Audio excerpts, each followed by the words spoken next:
എനിക്കൊരുത്തന്നെ സഹായം വേണ്ടെന്ന് പറഞ്ഞ് ആരെയൊക്കെയോ തെറിയും പറഞ്ഞ് അത്താഴം പോലും കഴിക്കാതെ അന്ന് ഒറ്റയ്ക്ക് കുളം കുഴിക്കാൻ പോയി. ഞാനും മക്കൾ കയറി കിടക്കുകയും ചെയ്തു. പിന്നെ ഞാൻ അധികം കാണുന്നത് പുഴയിലാ ഉള്ളതാ സാറേ. കേസിന്റെ കാര്യത്തിന് ഞാൻ വിളിപ്പിക്കും. ബുദ്ധിമുട്ടാവില്ലെങ്കിൽ ഒന്ന് സ്റ്റേഷൻ വരെ വരണം. വരാം സാറേ. ശേഖരേട്ടാ. ബിന്ദു, നീ പേടിച്ചോ? എന്തിന്? അതിനല്ലേ അവരോട് അരവിന്ദേട്ടൻ വന്നത്. എന്നെ സുറ്റിക്കളിയാ? അല്ല സാറേ, ഒരു വിധവയല്ലയോ, ഒന്ന് സമാധാനിപ്പിക്കാനായിട്ട്. എന്നിട്ട് സമാധാനിപ്പിച്ചോ? അവള് തനിയെ സമാധാനിച്ചോളൂ. സാറ് വണ്ടിയെ കയറി. അല്ല, നിങ്ങൾ പൊക്കോ സാറേ, എനിക്ക് അത്യാവശ്യമായിട്ട് ഒരു കുടുംബശ്രീയുടെ ഒരു മീറ്റിംഗ്. ശേഖരേട്ടാ, പേടിച്ച് കേട്ടോ. കുടുംബത്തിലുള്ള സ്ത്രീകളുമായിട്ടാണ് അവന്റെ ഞാനുണ്ട്.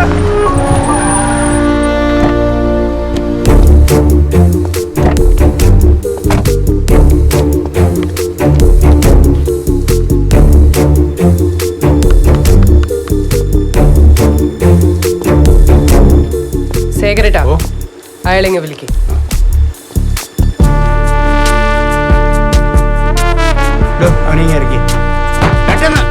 വലിക്കണ്ട, ഞാൻ വന്നോ.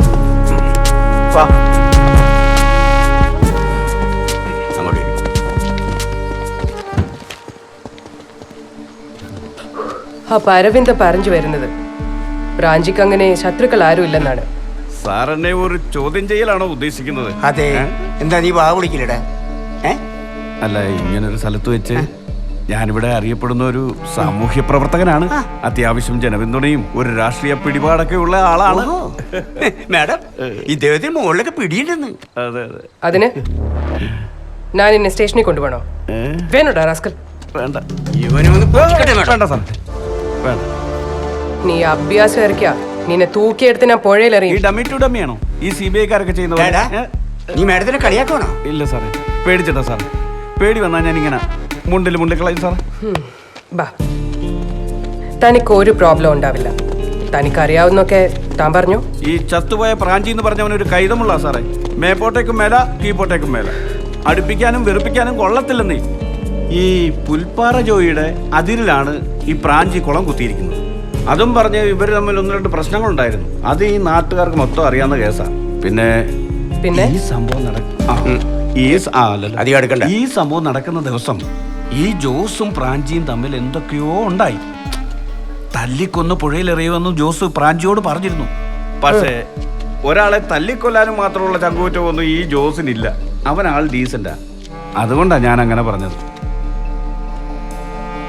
അതങ്ങനെ ഉറപ്പിച്ച് சொல்ல முடியாது അരവിന്ദ. പാക്കലാം. ഈ ജോസ് അയാളിപ്പോ എവിടെയുണ്ട്? ജോസ് ഇപ്പോ എനിക്കറിയത്തില്ല മാഡം, എനിക്കറിയത്തില്ല.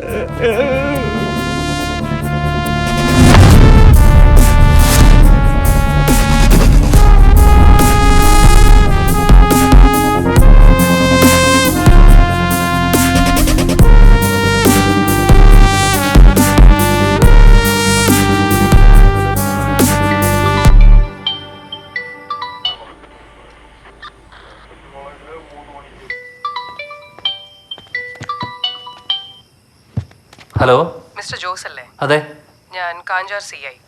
ബ്രാഞ്ചി മർഡർ കേസ് അന്വേഷിക്കുന്ന ഞാനാണ്. ജോസിനെ എനക്കൊന്ന് നേരെ കാണണം. നിങ്ങൾ ഇങ്ങോട്ട് വരണോ അതോ? സാറേ, ഞാൻ അങ്ങോട്ട് വന്നോളാം. നാളെ തന്നെ എത്തും.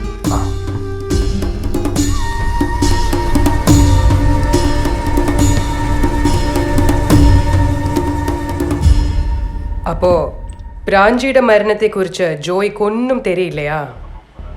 നിജമാ? ആ 4 ചാവുമ്പോ ഞാൻ തിരുവനന്തപുരത്ത് സെക്രട്ടേറിയറ്റിലായിരുന്നു. അപ്പോഴാണ് ഒരുമാതിരി കോപ്പിലെ ചോദ്യം.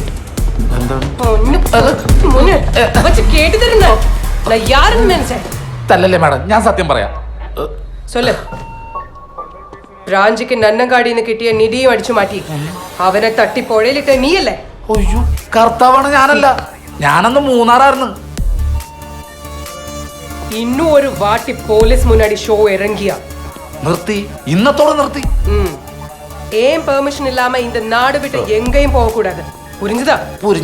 புரிஞ்சுது മാഡം. போகோ. പോടാ. അതെ ഓ ആ എന്തായി? എന്ത് എങ്ങനെയുണ്ട്?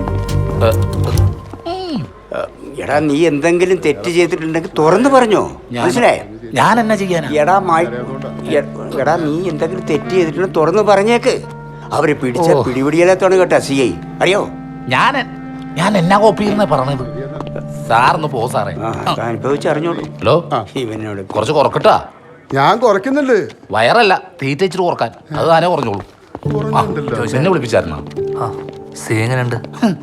സി എന്നൊക്കെ പറഞ്ഞപ്പോ ഞാൻ വിചാരിച്ച് വലിയതോ പാർട്ടിയാന്ന്. ഇതൊരു പാവം പിടിച്ച പെണ്ണാന്നേ.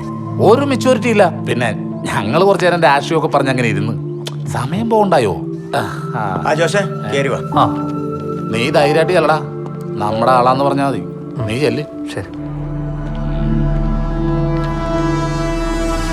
പോസ്റ്റ്മോർട്ടം റിപ്പോർട്ടിൽ എന്തോ ലോഹം പതിപ്പിച്ച സ്റ്റിക്കോ അതുപോലുള്ള മറ്റെന്തോ കൊണ്ട് പ്രാഞ്ചിയുടെ തലയ്ക്ക് അടിയേറ്റുണ്ടെന്നാണ്. അതിനാ അതൊന്നുകൂടി ക്രോസ് ചെക്ക് ചെയ്യണം. പിഴവൊന്നും ഉണ്ടാവരുത്. അടിയേറ്റിട്ടാണ് ഡെത്ത് സംഭവിച്ചതെന്ന് ഷുവറാണോ? ഡീറ്റെയിൽസ് ഞാൻ സാറിന് ഫോർവേഡ് ചെയ്തിട്ടുണ്ട്. Okay Dina, move on. Sir, all the best. Thank you sir. Yes Jose. Madam, dog body കണ്ടെടുത്തെന്ന് ഒരു 50 മീറ്ററോളം ഓടി അത് കൺഫ്യൂഷനായി നിന്നു. അതിന്റെ റിപ്പോർട്ടാണ്. മാത്തം പൊക്കോളൂ. ഞാൻ മിസ്റ്റർ ജോസ് കിட்ட പേസിട്ടു. മാഡം, എനിക്ക് തോന്നുന്നത് പ്രാഞ്ചി പാലത്തെന്നോ മറ്റോ കാല് തെറ്റി. Please please.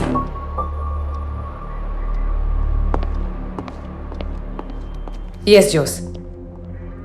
കുഞ്ചുമോൻ അല്ലേ? അതെ മാഡം. ടെൻഷൻ വേണം. നമുക്ക് ഫ്രണ്ട്ലി ആയി பேசலாம். இந்த கேஸில் எல்லாருக்கும் டவுட் வந்து புல்பார ஜாய் അയാളല്ലേ. അവൻ സുമ്മാ കഴുതേ. ബട്ട് പ്രാഞ്ചിയുടേത് ക്ലീൻ മർഡർ. ജോസിക്ക് എന്താ പറയാനുള്ളത്? Come on tell me. അത് പിന്നെ പ്രാഞ്ചി ഞാൻ നമ്മൾ ചെറിയ വഴക്കുണ്ടായെന്നുള്ളത് നേരെ.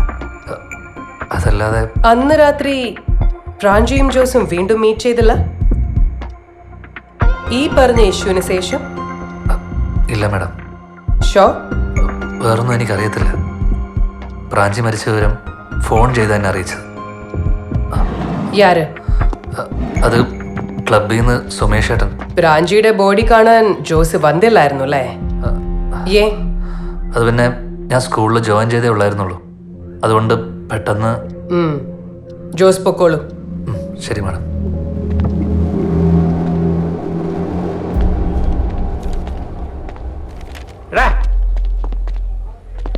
CI എന്തെല്ലാം ചോദിച്ചടാ? നീ എന്തൊക്കെ പറഞ്ഞടാ?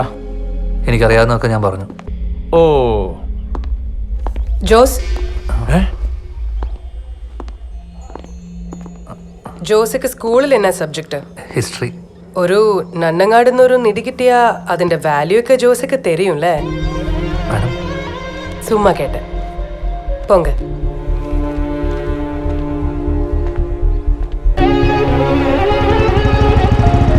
ജോസ് എന്ന് പറയാം.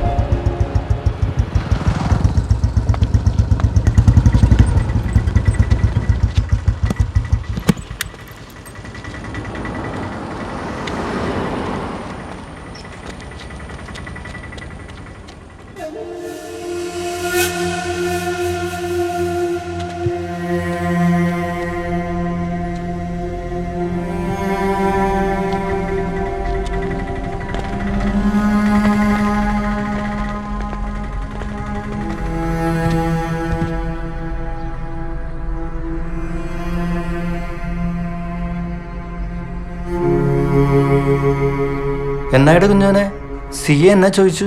പ്രത്യേകിച്ചൊന്നുമില്ല. എനിക്കറിയാവുന്ന ഞാനങ്ങ് പറഞ്ഞു. ഞങ്ങളൊക്കെ വിളിപ്പിച്ചു. ടോണിന്ന് കരയായിരുന്നു.